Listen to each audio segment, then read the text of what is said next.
What is up, everybody? Welcome to a brand new episode of Destination the Show. This is episode 129, the When Will Walker Jenkins debut edition. My name is Jamie Cameron, joined as always by Jeremy Nygaard. And back from the cornfields of Iowa, Theo Tollefson.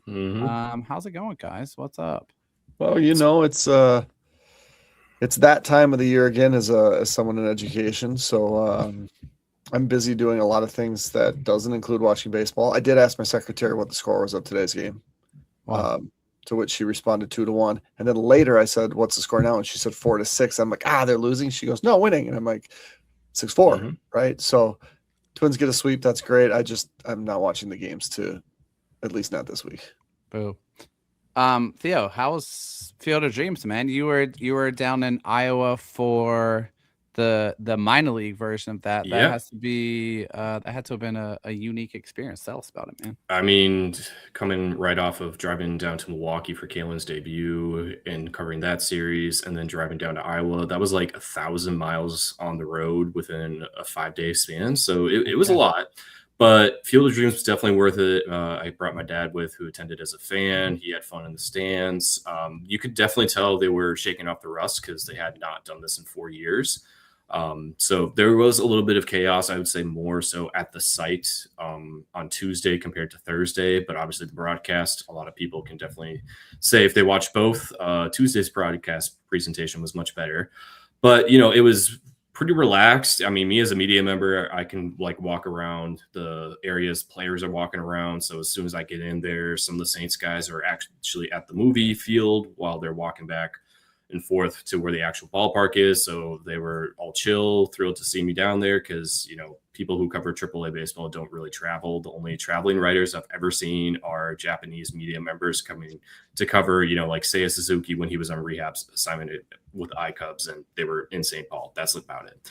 So it was definitely fun for that standpoint. We had actual pre-game press conferences, which you never get in AAA. So we got Walker, Matt Wallner, and Dink, and that was an amusing trio to say the least. Yeah, it is. But you could definitely tell that Walker was the guy for everyone wanted a piece of that day because he was the number one prospect played in that game. And I think the number one guy for in the Cub system who was there was Jackson Wiggins. And that was actually interesting because they used him as exclusively as a reliever in 6th. And I think that's just very telling of how they intend to use them if they decide to call him up. I mean, the game itself was fun. Ben Ross getting a home run in 6 or 7 pitches into the game. And you thought they had some good momentum there, but then pitching Alejandro Hidalgo gave things up. And yeah, I mean, I think a lot of the guys, as disappointing as that was to lose that game, it's not going to hit as hard as it is when they're just having a regular game in Iowa at Des Moines and just not having the best things going on for them. So it was fun. I mean, unfortunately, Brian Dickelman now owns the title of the most losing manager at the Field of Dreams site with 2 losses because the Cardinals were there in 2022 when he managed and they also lost. So, I mean, not a title he wants to wear, I'm sure. But yeah, I mean, it was a fun experience. And I think all the players were thrilled they even just got the opportunity. And, for some of these guys who are probably going to spend the entire year with the Saints, this probably will be the highlight of it, which is sad to say for some guys, but also it's pretty rare opportunity. And I know Major League Baseball is going to try to make this an annual thing from here on out, it looks like, because we got the Royals and the Red Sox scheduled for next year. Will that mean Omaha and another AAA affiliate play there next year? It's possible. We'll see. Yeah. Good stuff, man. Kind of jealous that you got to go. Not gonna lie.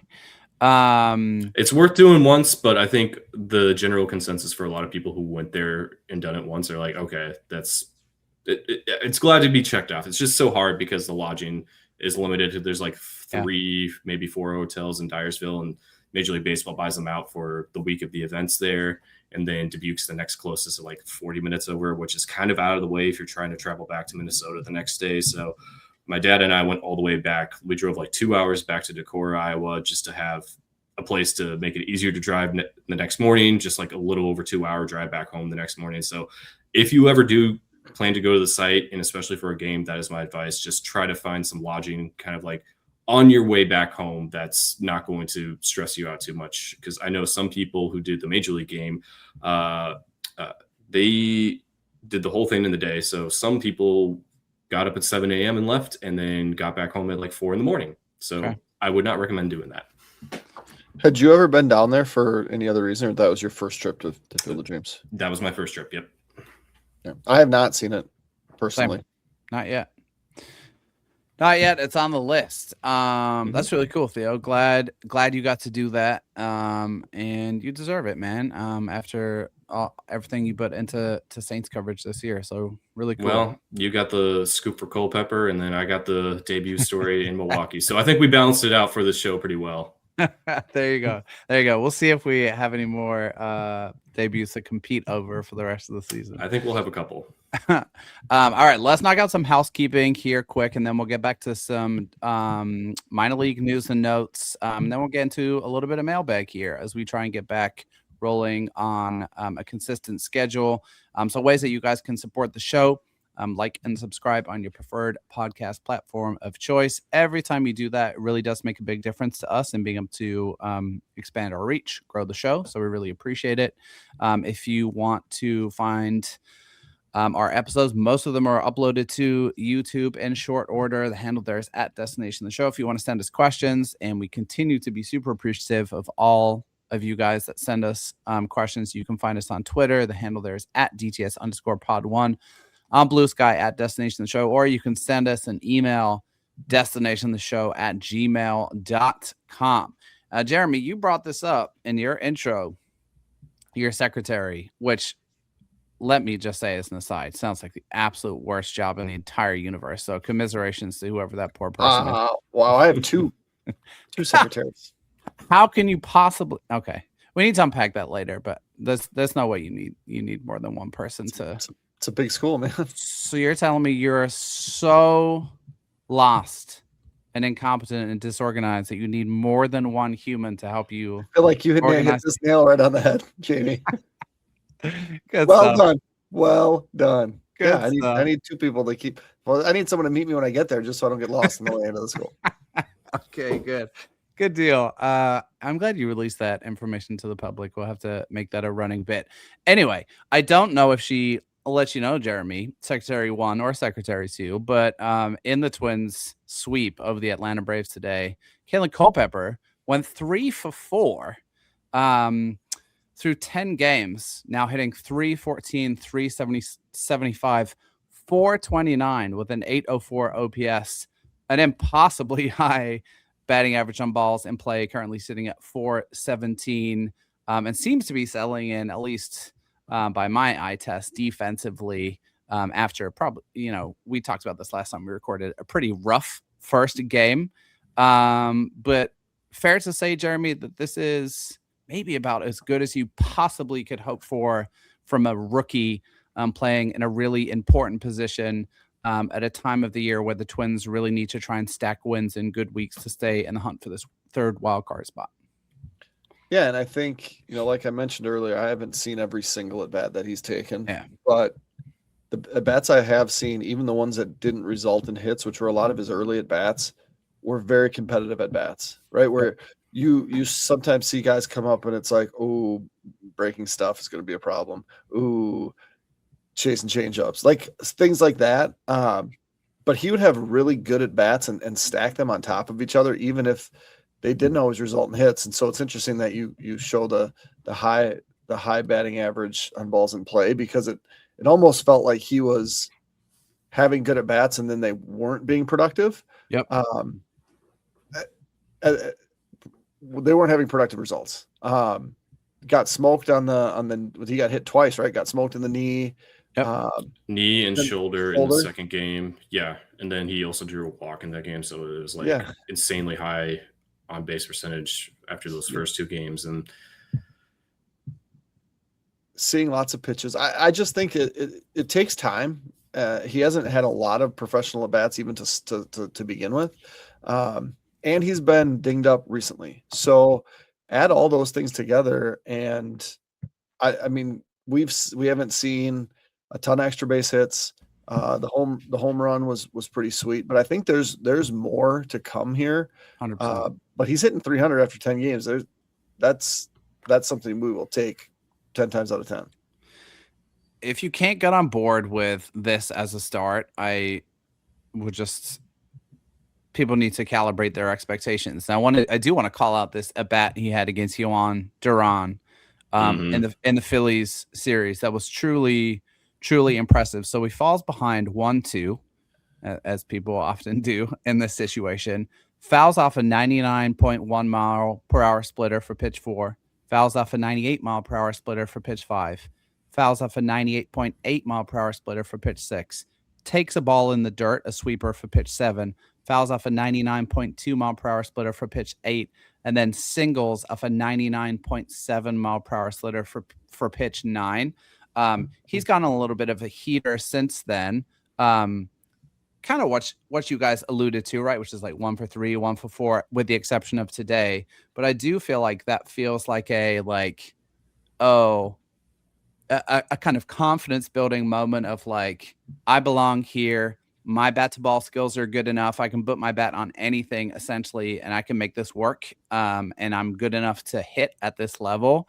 But if we look at the early returns on his kind of value metrics, a little bit below average defensively, a little bit above average offensively, a little bit above average in terms of base running. I think that's probably in line with what we expected. And looks like a guy who the Twins are going to be able to rely on down the stretch, and hopefully can continue to take the load from Kreidler, who has looked a little sad at the plate recently.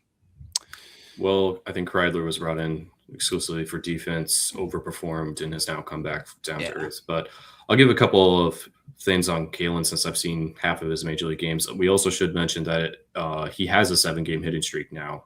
Yep. Within those first 10 games, which is very impressive, and I think we would all take that. So obviously we all know how his debut went, home run, obviously had the hiccups in the infield on defense. I mean, that was to be expected. If he was going to, have the jitters for his debut, that was there.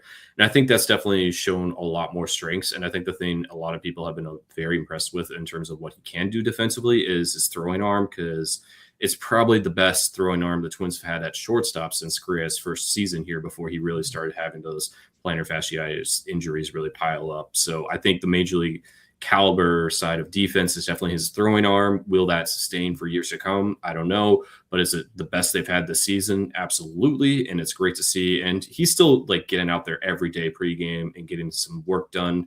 I think, seeing how he performed at AAA, he's just catching up to how much more fast things move in the major leagues. And that's definitely the case there.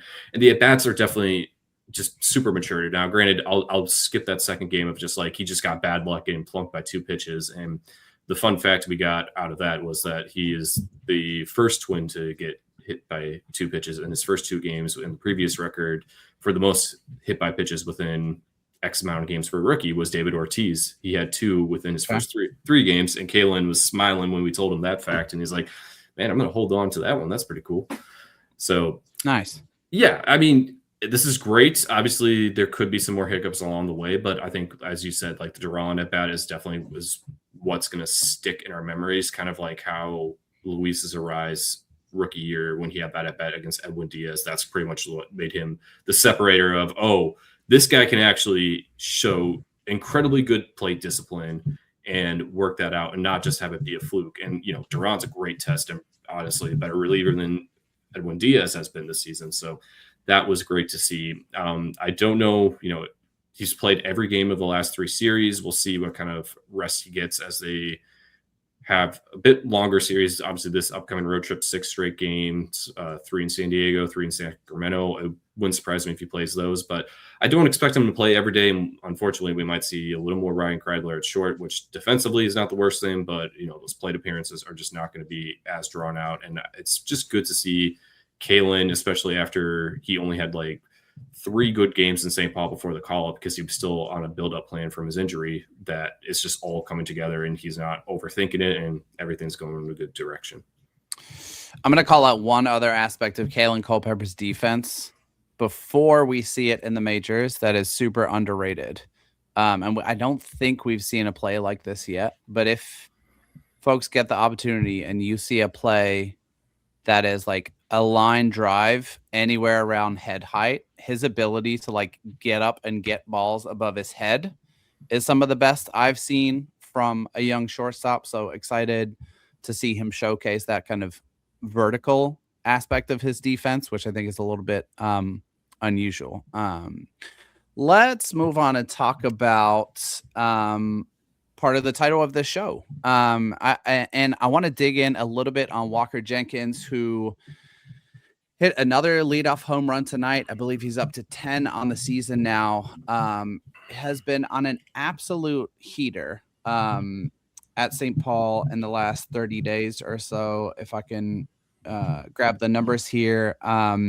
20 for his last 51. Jeremy hitting 392 in his last 13 games, and came in hitting 313, 383, 527. That's a 910 OPS with 11 doubles, 3 triples, and 5 home runs in 34 games since coming off the IL. We'll return to Jenkins in just a second, but we've got a question which kind of leads us into that.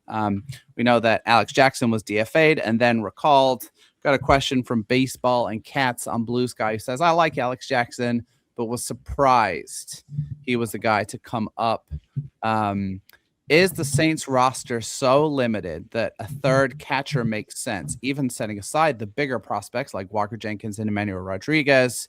What about guys like Ben Ross, Hendry Mendez, and Gabby Gonzalez as a more logical replacement for an injured Austin Martin?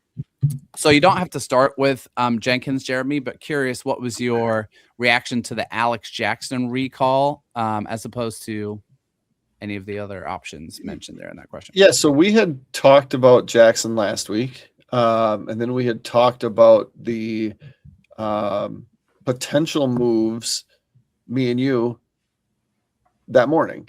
And so the chances of it being Alex Jackson for me hinged on if he had actually been placed on waivers, because when you're in DFA limbo,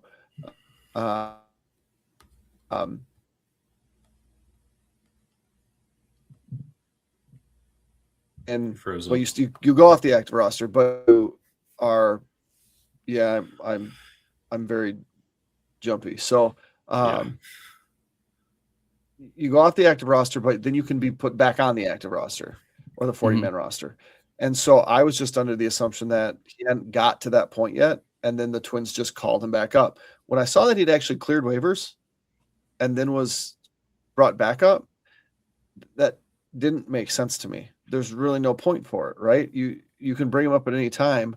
Why is he the choice when there's much better choices to complete the roster? It's kind of puzzling.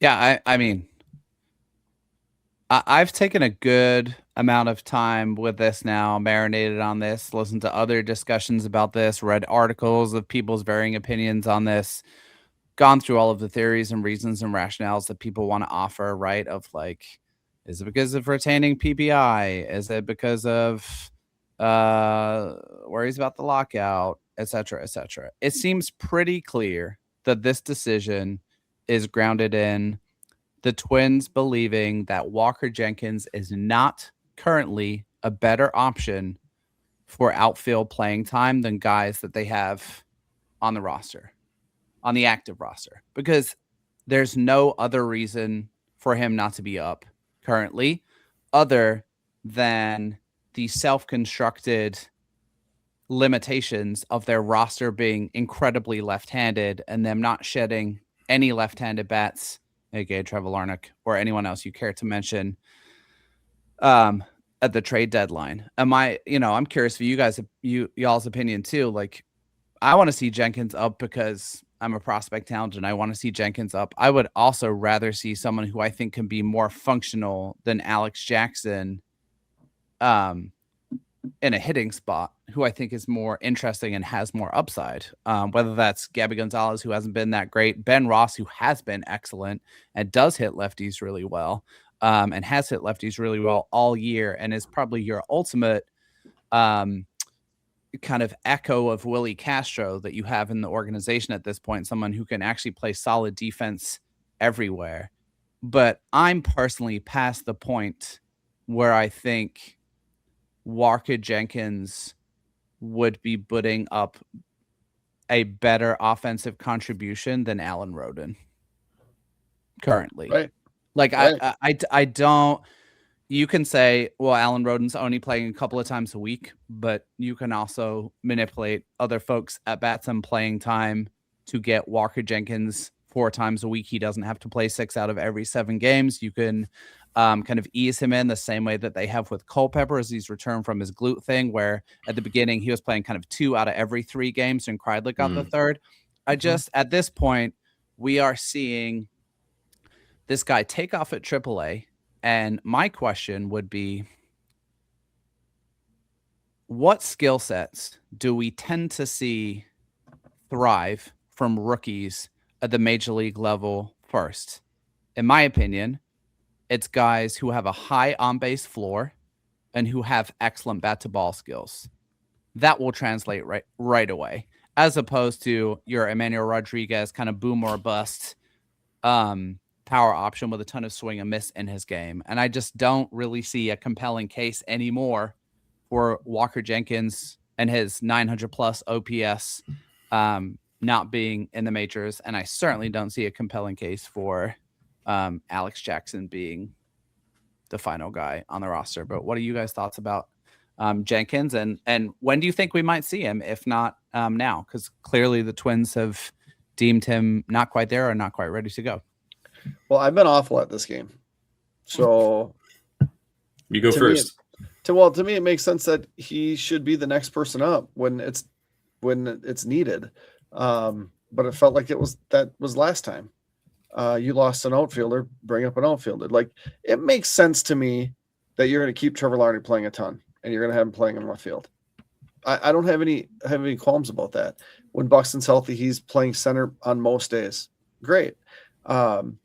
But you could put Walker Jenkins in right field, like you mentioned. You can still get at bats for Keishel. You can still find the at bats that Cody Clemens deserves.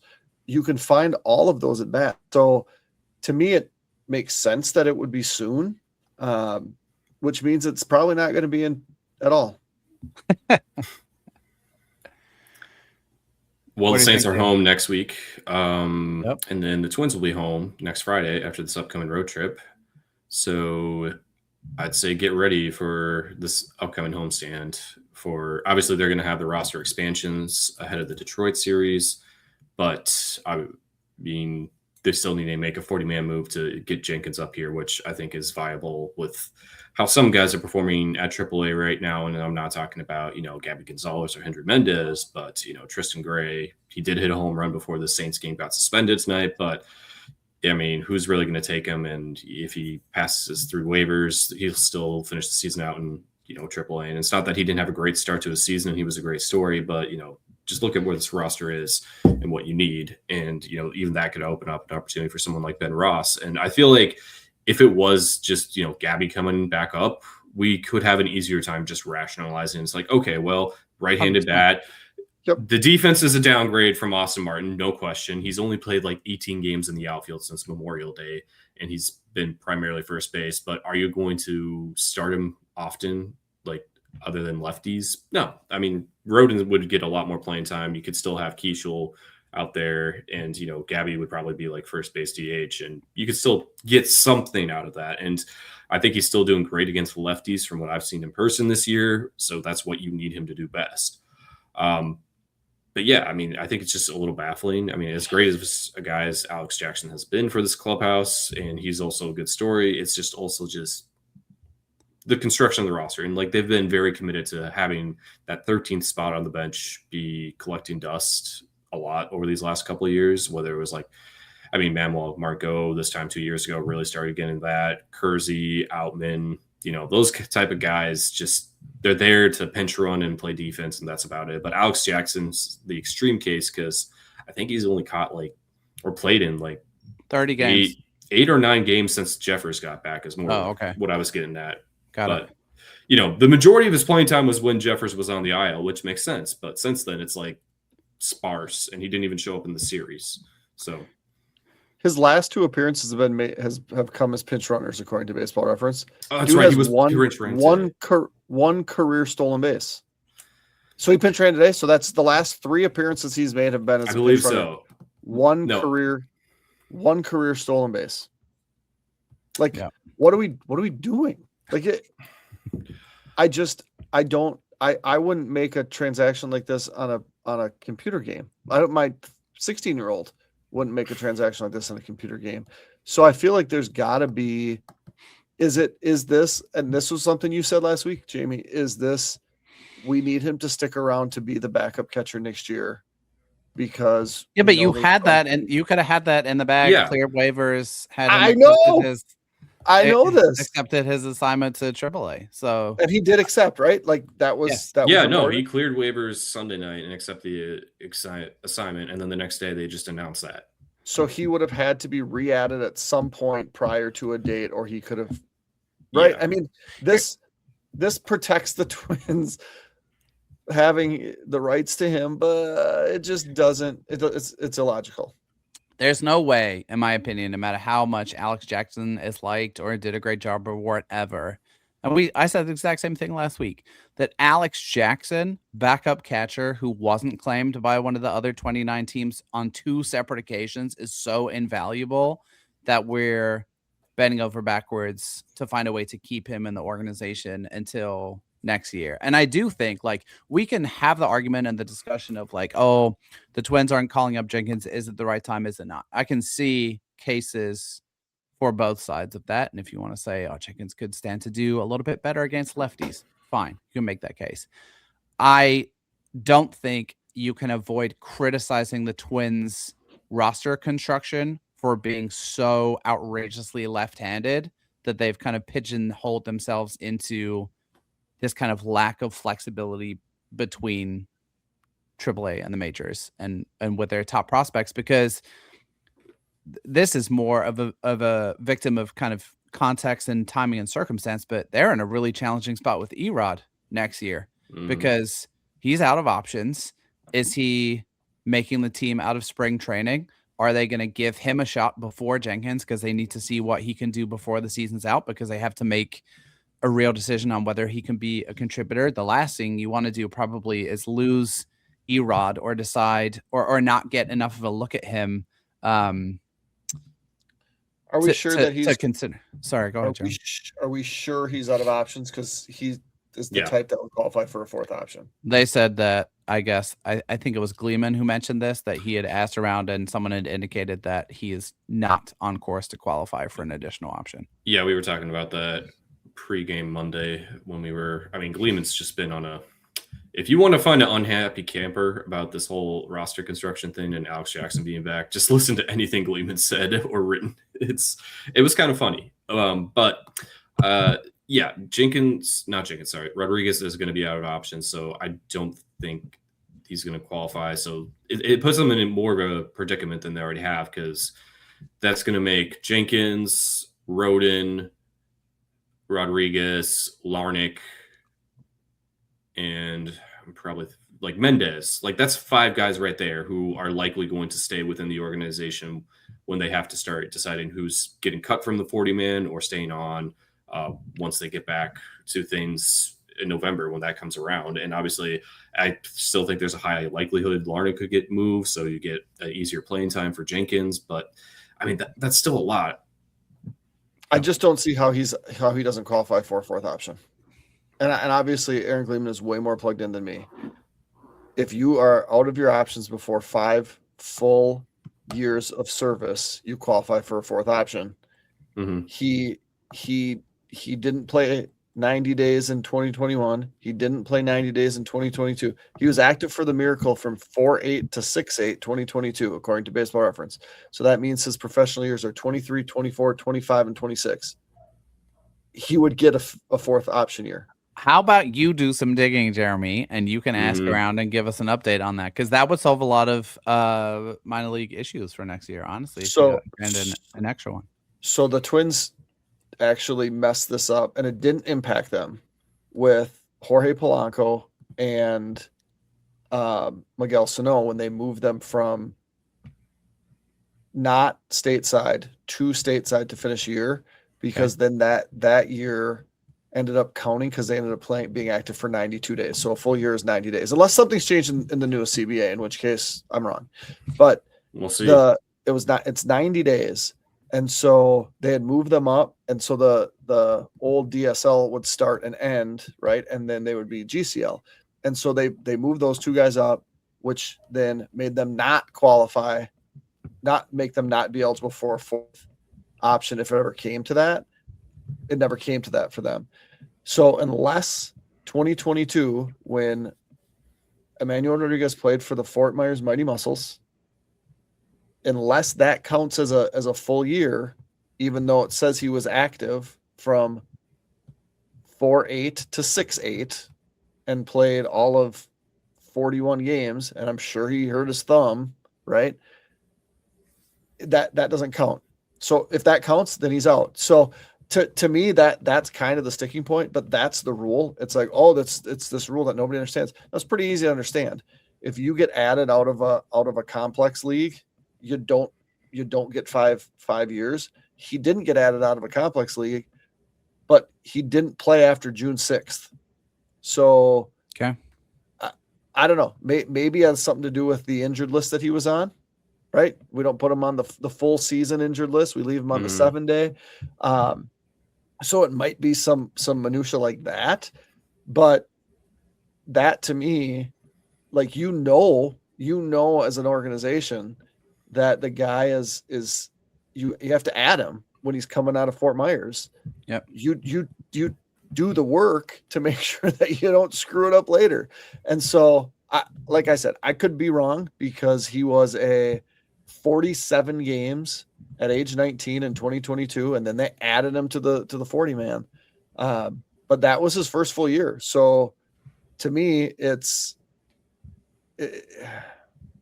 he qualifies on just looking at it and knowing the rules. But there could be something else that now I'm going to have to start sending text messages, which I hate to do.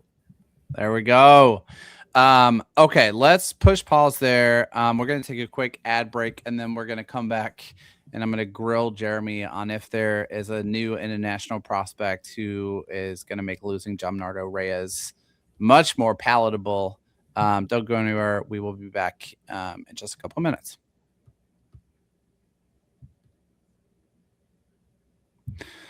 Back with you guys, Destination the Show, episode 129. Before we jump into some listener questions, Jeremy, I want to get your take on a prospect who I think, and you're, I think, pretty conservative and fairly so, with guys who are international prospects of note until they come stateside and perform stateside. But you also love a high ceiling prospect. So we're going to talk about one of those guys now. And that is Luis Fragoza, who at age 19 has just been promoted to high A Cedar Rapids. I'm going to give you some of his numbers so far this year, and then a couple extra details, and then get your take. After hitting 2 home runs combined in 90 games in 2024 and 2025 between the DSL and the Complex League, he has now hit 14 home runs at Fort Myers. Not an easy place to hit home runs, mind you. In 59 games, he managed a 322, 398, 607 slug for a 158 WRC plus, walking 8.2% of the time, striking out 26.9% of the time. Also had 15 stolen bases in 17 tries. And a quick excerpt here from friend of the show, Tom Froming's weekly prospect update on Limestone Pipeline. He also noted that Fragoza has had previously drawn 10 walks in 201 plate appearances entering the previous week, and drew 10 in his last 44 trips to the plate so far in August. 19 years old, now promoted to Cedar Rapids. Is it fair, Jeremy, to start to get excited about this guy, or are we jumping the gun and we should see what the adjustment to Cedar Rapids looks like? What do you think? Yeah, I mean, I think it's fair to put him on the radar. because he's done enough, and we've seen enough guys fizzle out before getting this opportunity. But I think if you're a 19-year-old, which for some is a guy right out of high school, when you have this sort of success, you put him you put him squarely on the radar. Now, am I going to say he's a top 10 guy? I certainly wouldn't. Without looking at a top 20 guy, but at least it's a promising look for an organization that's really struggled on hitting with international guys in the recent past. Yeah. I think that's a fair summary. I was going to say I had him. So we did a re-ranking at LP in the middle of the season, right around the trade deadline. I had him as my number 20 guy then, and he's only kind of added to that case. I think he's pushing somewhere in the 15 to 20 range for me. And like you said, it's a win for the Twins. And between him and Jamnardo Reyes, another guy, Giovanni Duran is someone folks should be paying attention to, who's just got to Fort Myers as well. And then there's several guys now in the DSL that have performed really well this year. I think, and someone asked this question, I think on Blue Sky, and I find this hard to answer, and I'm sure you do too, Jeremy, of like, is this the kind of buds of Roman Barinas and Kevin Goldstein and the newer Twins international operation starting to see some success? I felt like there's no way for us to know that. There's no way for us to kind of pick that apart. But it is nice to finally see the Twins having some success with some international guys who were signed in the last couple of years. Yeah.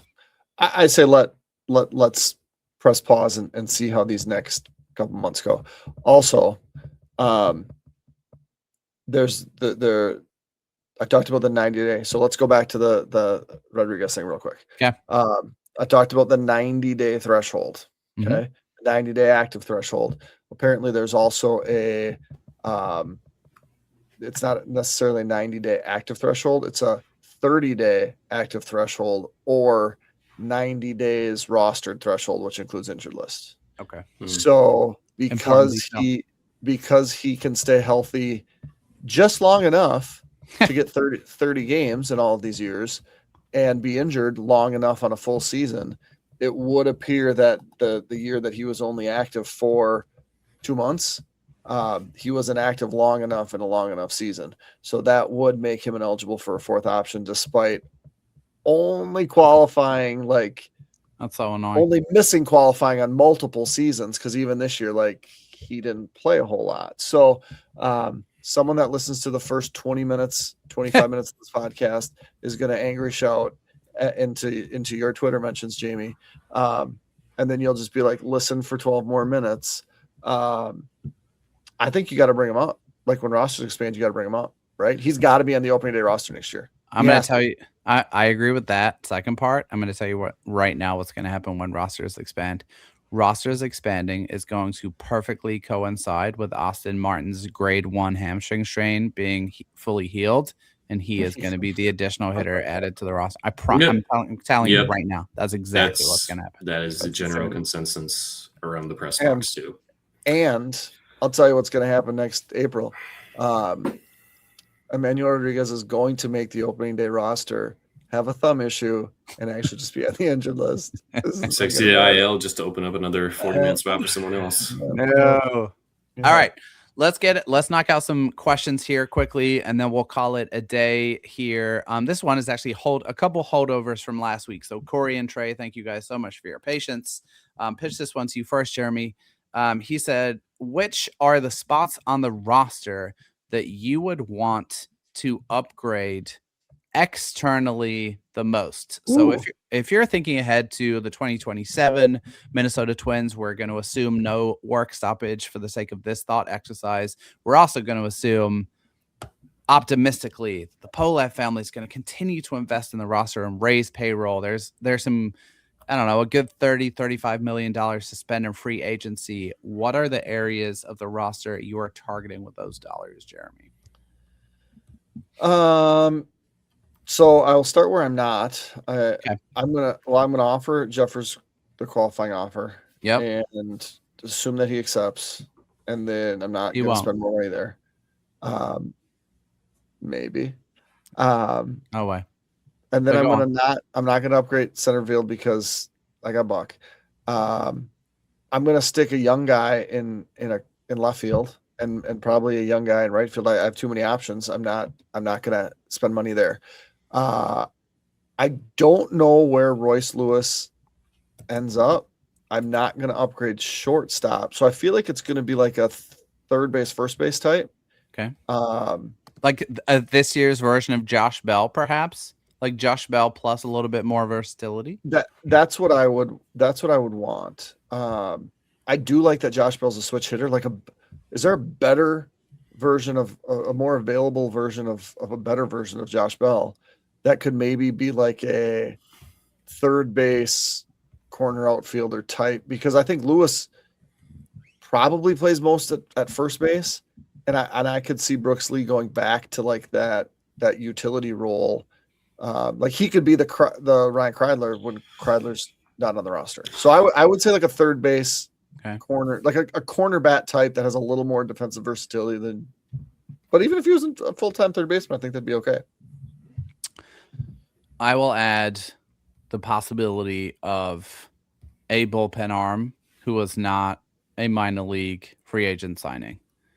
And all I'm hoping to avoid is a 2027 season in which we spend April and May with a disaster bullpen that doesn't know what they're doing. Now, I don't think that's going to happen anyway because you got Hoffman under control, you got Morris under control, you got Andres Gomez under control, and they've constructed and cobbled together something that now looks pretty good. But you're losing AJ Minter, Cody Funderburk has looked good, but you're not re-signing Rogers, so maybe you need a second lefty. Just arms for the bullpen to make it a little bit more robust in depth from the beginning, I think is something that does make sense to spend some dollars on. But let's just look at Lopez will be back, right? Yep. Are we going to assume that Ryan's back? No. Okay. Is Mick Abel going to be healthy?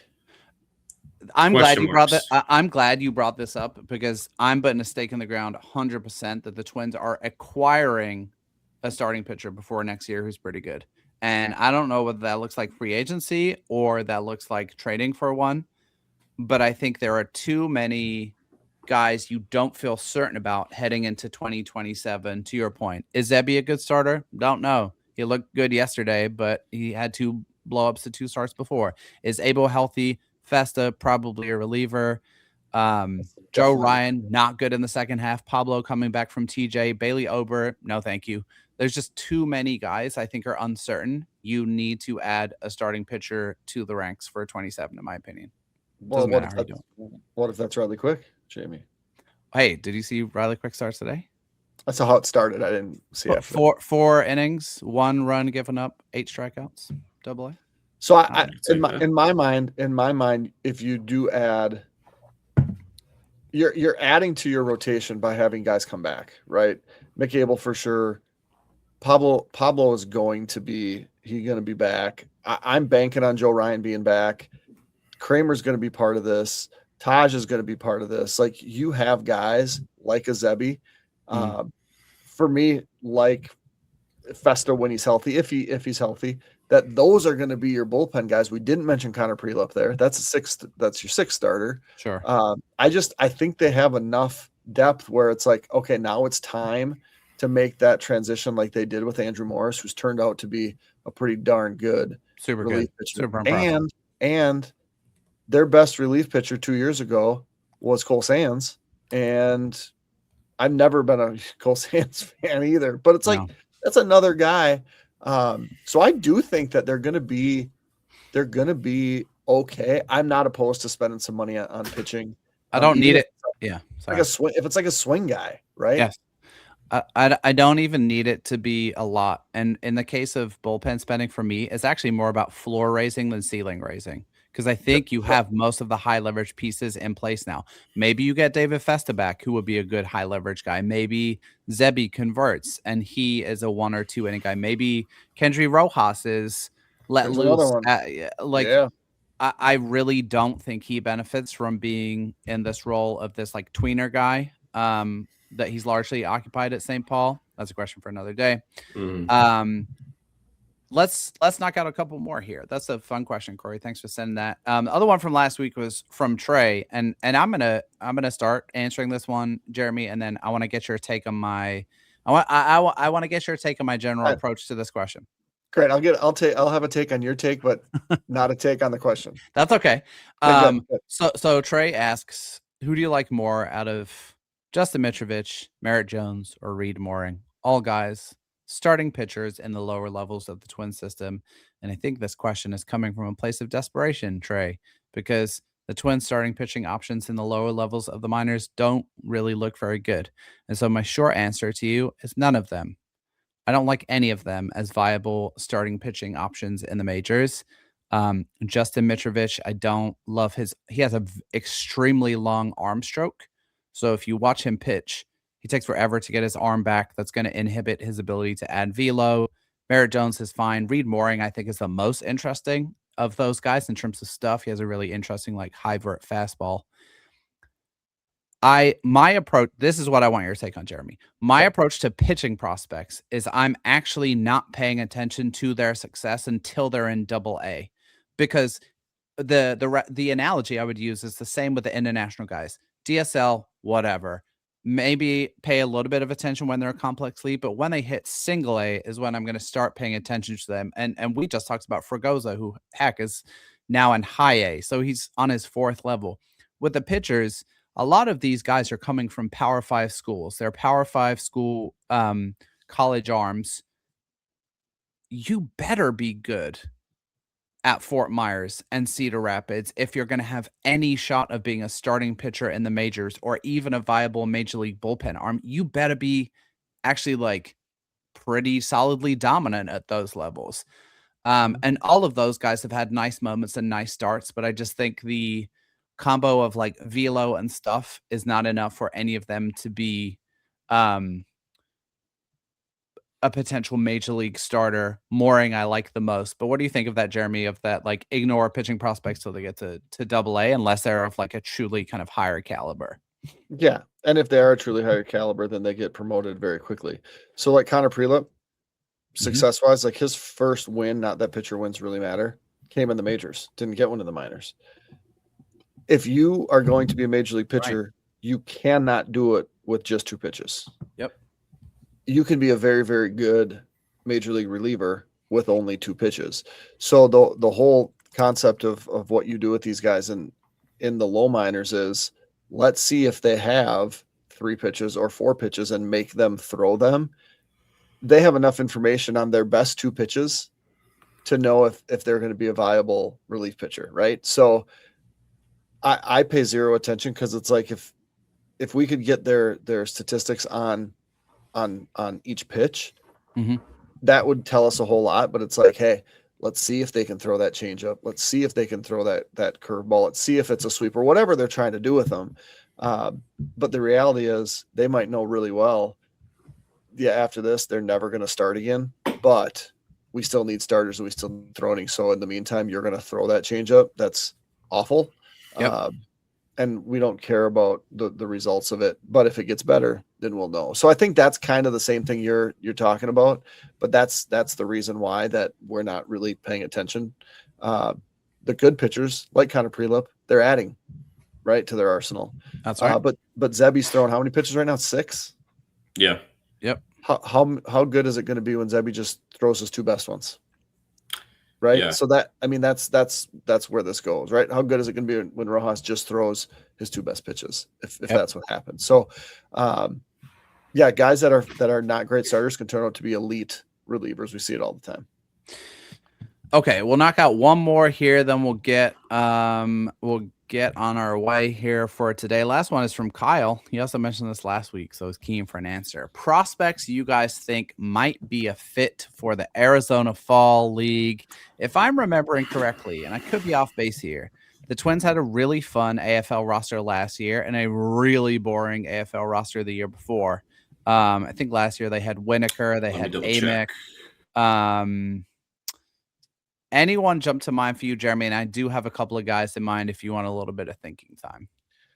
Well, the name that jumped out to me immediately was Brandon Winokur, because that he's kind of in that area, but I might need some more time to dig into some rosters. So you go. And Brandon Winokur, for the record, doing quite well, solidly at AA this year. He continues to hold his head above water. Go ahead. Are you going to say Kadeem Jow? Because if he's healthy, I would send him there. Ooh, that's a good shout. I wasn't going to say Kadeem Jow. I was going to say send Emmanuel Rodriguez to the AFL because he's missed so much time. Yeah. They did the Dominican Winter League for him last year, so it wouldn't surprise me if that's the case again. I think there's some stipulations about how the guys you can send, because I think was Mendez an AFL. Like maybe you can send one guy, but there's some rules about internationals going to the AFL. I'm not clear on those entirely, but yeah, hey, if you can do that, I think that'd be great. Is it Garrett Spain? Is he at Fort Myers? Oh, he's a AA. Yeah, he's at Wichita. He has like 22 home runs this year now. And he's 25. Yeah, I have a couple names. I got a couple pictures for you. Wait, one more hitter. Is it Merrick Houston time? Oh, and Houston after like a poor couple of weeks is heated back up now. I was actually going to say it's another hitter, Kyle DeBarge, because he's been absolutely horrible at Wichita this year. And it's just been a rough go of it. So he makes sense for me. On the pitching side, my strategy here is look through the IL, look through the AA and AAA IL and find your guys. So Jose Olivares is on the injured list for AA. Like he is a prime candidate. Eli Jones, who actually showed some promise, is on the 60-day IL. At AA, and of course, this is pending if these guys are healthy enough. Hunter Hoops is a guy who was potentially an interesting relief option, a non-drafted free agent signing originally out of Alabama. So those would be some options for me. I think DeBarge on the hitting side, maybe Winokur again, and then if you want to dip down one level lower, and Kyle suggested Adrian Bajorquez just based on missed time, but yeah. What's the status? Go ahead. Ask your question. No, I was just going to review the last two AFL rosters. Since you brought let's hear. I was going to just ask quick. Like Corey Lewis has pitched a number of innings, so I would say not him. Like CJ Culpepper, that class of guys that was like the trajectory was great, and then there was a bunch of injuries, and they kind of stagnated. Good call. Because I think those are guys that you want to say, hey, do we want to extend a spring training invite, or do we just want to move on as they're getting close to minor league free agency? I think anyway, go ahead, Theo. Culpepper, you invite to spring training since he's never been next year, and he's as long as he remains healthy through the rest of this season, for sure. I think Lewis is definitely more on the fringe of being moved on from. Anyway, so you were right, Jeremy. Last year was much more exciting. They had Billy Amick, Miguel Angel Bodas, Jacob Hall, Hunter Hoops, Hendry Mendez, Dylan Quested, who's now out of the organization, Xander Hamilton. No. Sir Seacrest, something like that. And then Winokur, and then Danny Marcuzzo was the coach they sent. Now in 2024, it was Cade Bragg, Jacob Kane, Devin Kirby, Jacob Noble, Liam Rochka, Kalai Rosario, Ben Ross, and Smallzard. Yeah. So They sent Rosario like 2 years in a row, and he won the home run derby. And I mean, again, he is a pure power hitter, and it's going to be exciting when he can show that in a more pitcher friendly ballpark, which CHS Field is not. But yeah, I don't think there's anyone else I would add to that list from what you guys sent, because I would say Ricardo Olivar, but I think he's still going to be recovery. Agreed. A fun question, Kyle. Thanks for sending that in. Josiah and Corey, we will get your additional questions next week. We are going to call it a day there. We should be back next week with another episode of Destination the Show. We'll move on to episode 130 with more farm system updates. Keep your questions coming. Until then, let's hope the Twins keep this winning streak rolling in San Diego. Catch you guys next week.